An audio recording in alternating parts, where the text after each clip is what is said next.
science delusion is the belief that science already understands the nature of reality in principle, leaving only the details to be filled in.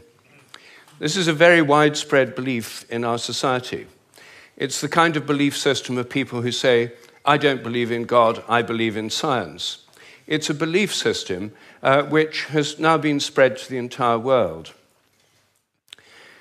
But there's a conflict in the heart of science between science as a method of inquiry based on reason, evidence, hypothesis, and collective investigation, and science as a belief system or a worldview. And unfortunately, the worldview aspect of science has come to inhibit and constrict the free inquiry, which is the very lifeblood of the scientific endeavor.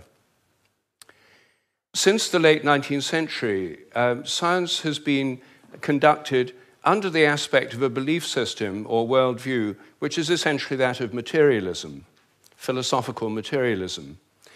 And these sciences are now wholly owned subsidiaries of the materialist worldview. I think that as we break out of it, the sciences will be regenerated. What I do in my book, The Science Delusion, which is called Science Set Free in the United States, is take the 10 dogmas or assumptions of science and turn them into questions, seeing how well they stand up if you look at them scientifically. None of them stand up very well. What I'm going to do is first run through what these 10 dogmas are, and then I'll only have time to discuss one or two of them in a bit more detail. But essentially, the 10 dogmas, which are the default worldview of most educated people all over the world, are first that nature is mechanical or machine-like. The universe is like a machine, animals and plants are like machines, we're like machines. In fact, we are machines. We're lumbering robots, in Richard Dawkins' vivid phrase, with brains that are genetically programmed computers. Second, matter is unconscious. The whole universe is made up of unconscious matter. There's no consciousness in stars, in galaxies, in planets, in animals, in plants, and there ought not to be any in us either, if this theory is true. So a lot of the philosophy of mind over the last 100 years is trying to prove that we're not really conscious at all. So the matter's unconscious, then the laws of nature are fixed. This is dogma 3. The laws of nature are the same now as they were at the time of the Big Bang, and they'll be the same forever. Not just the laws, but the constants of nature are fixed, which is why they're called constants.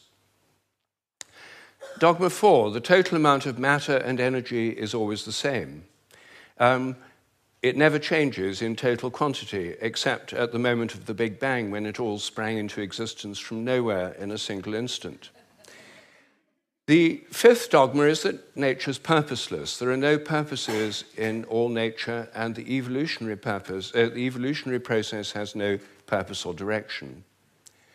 Dogma 6, biological heredity is material. Everything you inherit is in your genes, or in epigenetic modifications of the genes, or in cytoplasmic inheritance. It's material.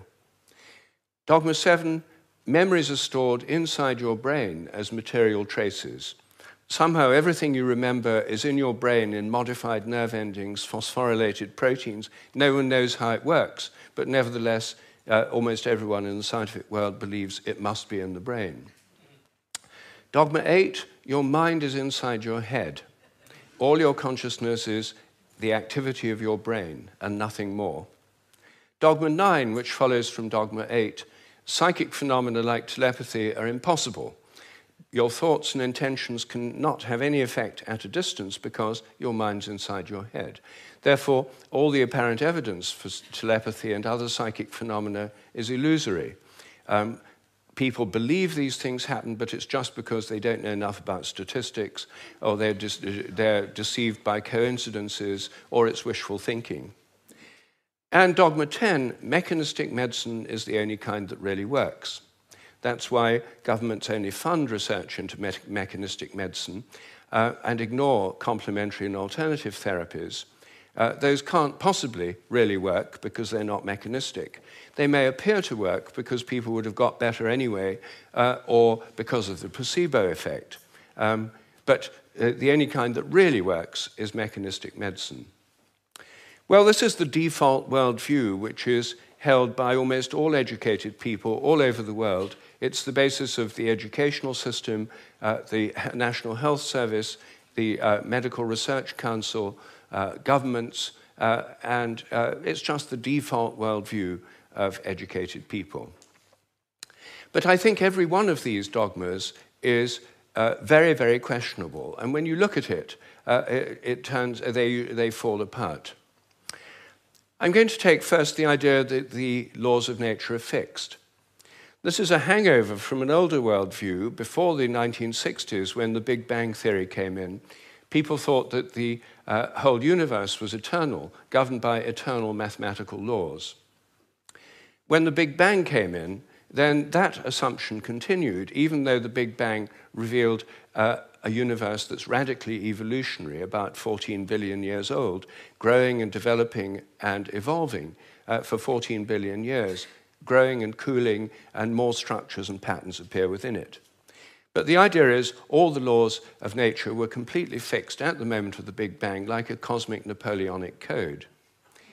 As my friend Terence McKenna used to say, modern science is based on the principle, give us one free miracle and we'll explain the rest. And the one free miracle is the appearance of all the matter and energy in the universe and all the laws that govern it from nothing in a single instant. Well, in an evolutionary universe, why shouldn't the laws themselves evolve? After all, human laws do, and the idea of laws of nature is based on a metaphor with human laws. It's a very anthropocentric metaphor. Only humans have laws. In fact, only civilized societies have laws. As C.S. Lewis once said, to say that a stone falls to earth because it's obeying a law makes it a man and even a citizen. It's a metaphor that we've got so used to, we forget it's a metaphor. In an evolving universe, I think a much better idea is the idea of habits. I think the habits of nature evolve. The regularities of nature are essentially habitual. This was an idea put forward at the beginning of the 20th century by the American philosopher C.S. Peirce. And it's an idea which various other philosophers have entertained, and it's one which I myself have developed into a scientific hypothesis, the hypothesis of morphic resonance, which is the basis of these evolving habits. According to this hypothesis, everything in nature has a kind of collective memory. Resonance occurs on the basis of similarity. As a young giraffe embryo grows in its mother's womb, it tunes in to the morphic resonance of previous giraffes. It draws on that collective memory. It grows like a giraffe, and it behaves like a giraffe because it's drawing on this collective memory. It has to have the right genes to make the right proteins, but genes, in my view, are grossly overrated. They only account for the proteins that the organism can make, not the shape or the form or the behavior. Every species has a kind of collective memory. Even crystals do. This theory predicts that if you make a new kind of crystal for the first time, the very first time you make it, it won't have an existing habit.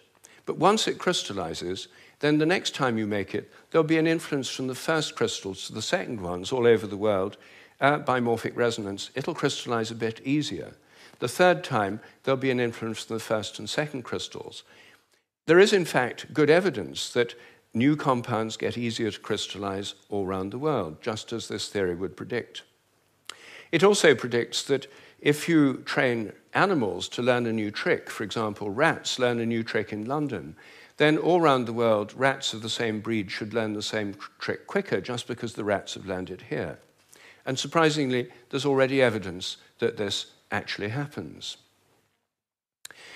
Anyway, that's my own hypothesis in a nutshell of morphic resonance. Everything depends on evolving habits, not on fixed laws. But I want to spend a few moments on the constants of nature too, because these are, again, assumed to be constant.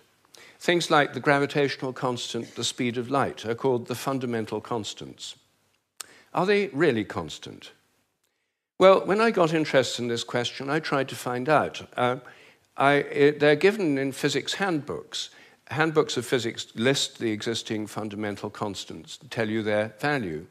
But I wanted to see if they'd changed, so I got the old volumes of physical handbooks. I went to the Patent Office Library here in London, and they're the only place I could find that kept the old volumes. Normally people throw them away when the new values come out. They throw away the old ones. When I did this, I found that the speed of light dropped between 1928 and 1945 by about 20 kilometers per second. It's a huge drop because they're given with errors of only fractions of decimal points of error. And yet, all over the world, it dropped, and they were all getting values very similar to each other with tiny errors. And then in 1945, it went up, 48, it went up again. And then people started getting very similar values again. I was very intrigued by this, and I couldn't make sense of it. So I went to see the head of metrology at the National Physical Laboratory in Teddington. Metrology is the science in which people measure constants. And I asked him about this. I said, what do you make of this drop in the speed of light between 1928 and 1945? And he said, oh dear, he said, you've uncovered the most embarrassing episode in the history of our science. So I said, well, could the speed of light have actually dropped? And that would have amazing implications if so. He said, no, of course it couldn't have actually dropped. It's a constant. So, well then how do you explain the fact everyone was finding it going much slower during that period? Is it because they were fudging their results to get what they thought other people should be getting, and the whole thing was just produced in the minds of physicists? We don't like to use the word fudge. I said, well, what do you prefer? He said, well, we prefer to call it intellectual phase locking.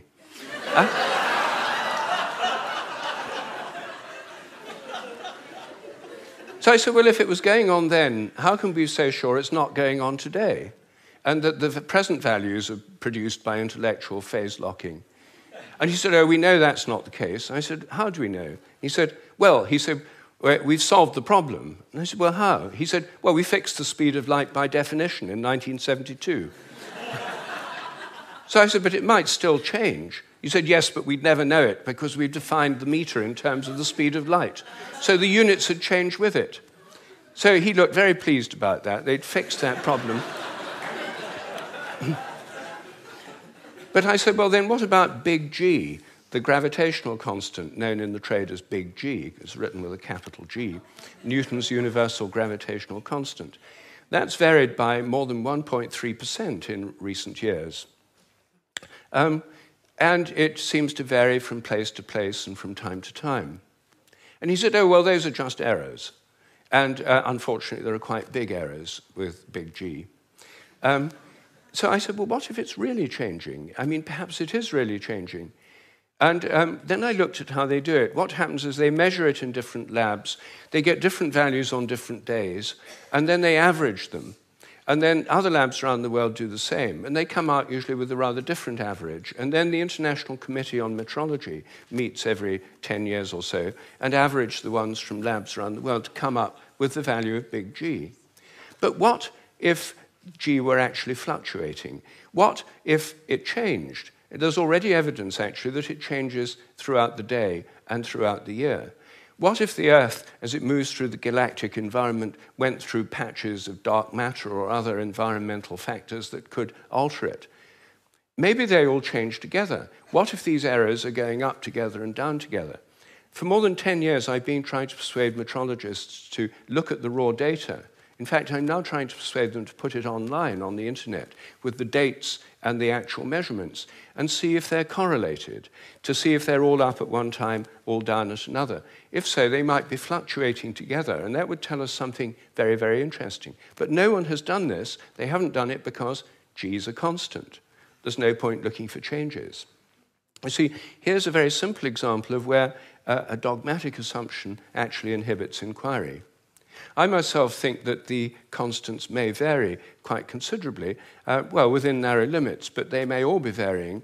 And I think the day will come when scientific journals like Nature have a weekly report on the constants, like stock market reports in newspapers. You know, this week, big G was slightly up, the charge on the electron was down, the speed of light held steady, and so